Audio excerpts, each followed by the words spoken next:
Cinema റിലീസാകാൻ പോകുമ്പോൾ നമ്മളൊക്കെ ഒരുപാട് പ്രതീക്ഷകൾ വെക്കാറുണ്ട് അല്ലേ? ട്രെയിലറുകൾ കാണുമ്പോഴും പോസ്റ്റർ കാണുമ്പോഴും ഇത് വലിയ ഹിറ്റായിരിക്കുമെന്ന് തന്നെ തോന്നും. പക്ഷേ ചിലപ്പോൾ ആ സെയിം സിനിമ തിയേറ്ററിൽ വന്നപ്പോൾ പ്രേക്ഷകർ നിരാശയായി പുറത്തു പോകുന്ന അവസ്ഥയും വരാറുണ്ട്. ഇന്ന് 2020 ശേഷമുള്ള അങ്ങനെ വലിയ ഹൈപ്പോടെ വന്നെങ്കിലും ഫ്ലോപ്പായ 5 സിനിമകളെ കുറിച്ചാണ് നമ്മൾ നോക്കാൻ വേണ്ടി പോകുന്നത്. So welcome back to വോർണിക്.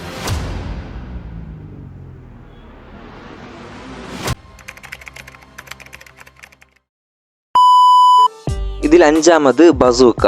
അടുത്തിടെ വന്ന ബസൂക്ക മമ്മൂട്ടി നായകനായി ഫിലിപ്പ് സാഗർ സംവിധാനം ചെയ്ത സിനിമയാണ്. വലിയ ആക്ഷൻ സീൻസും സ്റ്റൈലിഷ് വിഷ്വൽസും മമ്മൂട്ടിയുടെ ശക്തമായ പ്രസൻസും എല്ലാം കൂടിയ സിനിമ കുറച്ച് ഹൈപ്പുണ്ടാക്കിയെങ്കിലും പക്ഷേ റിലീസ് കഴിഞ്ഞപ്പോൾ റിവ്യൂസ് ആവറേജായി മാറി. കഥയിൽ പുതുമ ഒന്നും ഇല്ലെന്ന് പലരും പറഞ്ഞു. ഒന്നാം ദിവസങ്ങളിൽ നല്ല കളക്ഷൻ കിട്ടിയെങ്കിലും മൗത്ത് പബ്ലിസിറ്റി മോശമായതോടെ കളക്ഷൻ 25 കോടിയിലാണ് ഒതുങ്ങിയത്. അങ്ങനെ ഹൈപ്പിനൊത്ത ലെവലിൽ പെർഫോം ചെയ്യാൻ സിനിമയ്ക്ക് കഴിഞ്ഞില്ല. നമ്പർ 4 മലൈക്കോട്ടായി വാലിബാൻ. മോഹൻലാൽ നായകനായി എത്തി ജോസ് പെല്ലിശ്ശേരി സംവിധാനം ചെയ്ത മലൈക്കോട്ടായി വാലിബാൻ. ഫാൻറ്റസി, മാസ്, ആക്ഷൻ എല്ലാം കലർന്നൊരു സിനിമ വരുമെന്നായിരുന്നു പ്രേക്ഷകരുടെ പ്രതീക്ഷ. റിലീസിന് മുമ്പ് പോസ്റ്റേഴ്സ്, ടീസേഴ്സ്, ഇൻ്റർവ്യൂസ് തുടങ്ങിയത് കൊണ്ട് തന്നെ ഹൈപ്പ് പരമാവധിയായിരുന്നു. പക്ഷേ സിനിമയിൽ കഥ വളരെ പരിതാപകരമായതുകൊണ്ട് തന്നെ സാധാരണ പ്രേക്ഷകർക്ക് മനസ്സിലാക്കാൻ ബുദ്ധിമുട്ടുണ്ടായിരുന്നു. മാസ് സിനിമ പ്രതീക്ഷിച്ചവർ നിരാശയായി. അതുകൊണ്ട് തന്നെ വളരെ ഹൈപ്പുണ്ടായിട്ടും ഫ്ലോപ്പായി പോയ ഒരു സിനിമയുടെ കൂട്ടത്തിൽപ്പെട്ടതാണ് മലൈക്കോട്ടായി വാലിബാൻ. നമ്പർ 3 തുരമുഖം. നിവിൻ പോളി നായകനായി എത്തിയ തുരമുഖം രാജീവ് രവി സംവിധാനം ചെയ്ത സിനിമ. ഇന്ദ്രൻസ്, അർജുൻ അശോകൻ, പോളി വാത്സൽ തുടങ്ങിയ നിരവധി താരങ്ങളുണ്ടായിരുന്നു.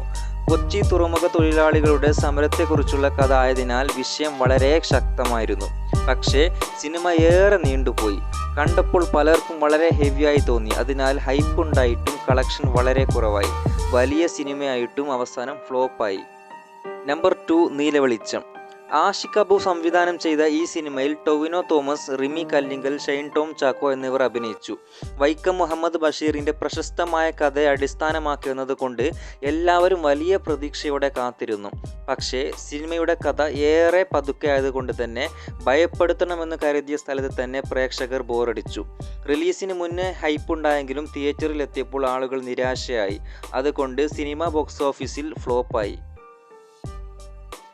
ഇതിൽ 1ാമതായി വരുന്നത് കിങ് ഓഫ് കൊത്ത. ദുൽഖർ സൽമാൻ നായകനായി എത്തിയ അഭിലാഷ് ജോഷിയുടെ സംവിധാനത്തിൽ പുറത്തിറങ്ങിയ ഒരു വലിയ ഗാങ്സ്റ്റർ സിനിമയായിരുന്നു കിങ് ഓഫ് കൊത്ത. വലിയ സെറ്റ്സും സ്റ്റൈലിഷ് ലുക്കും ഹെവി ആക്ഷനും എല്ലാം കൂടി സിനിമയെക്കുറിച്ച് വലിയ പ്രതീക്ഷ ഉണ്ടാക്കി. പക്ഷേ സിനിമയിലെ കഥ കണക്റ്റായില്ല. പ്രേക്ഷകർക്ക് ആവേശം കിട്ടിയില്ല. റിലീസിന് മുമ്പ് ഹൈപ്പ് വൻ തോതിലുണ്ടായിരുന്നെങ്കിലും കളക്ഷൻ 38 കോടിയിൽ ഒതുങ്ങി. അങ്ങനെ ദുൽഖറിൻ്റെ സ്വപ്നം പോലെ തോന്നിയ സിനിമ ഫ്ലോപ്പായി. സിനിമാ ലോകത്ത് ഹൈപ്പുണ്ടാക്കുന്നത് എളുപ്പമാണ്. പക്ഷെ ഒരു സിനിമയെ വിജയിപ്പിക്കുന്നത് കഥയും അത് പറയുന്ന രീതിയും മാത്രമാണ്. അതുകൊണ്ട് തന്നെ ഹൈപ്പ് വലുതായിട്ടും ഈ സിനിമകൾ ബോക്സ് ഓഫീസിൽ ഫ്ലോപ്പായി.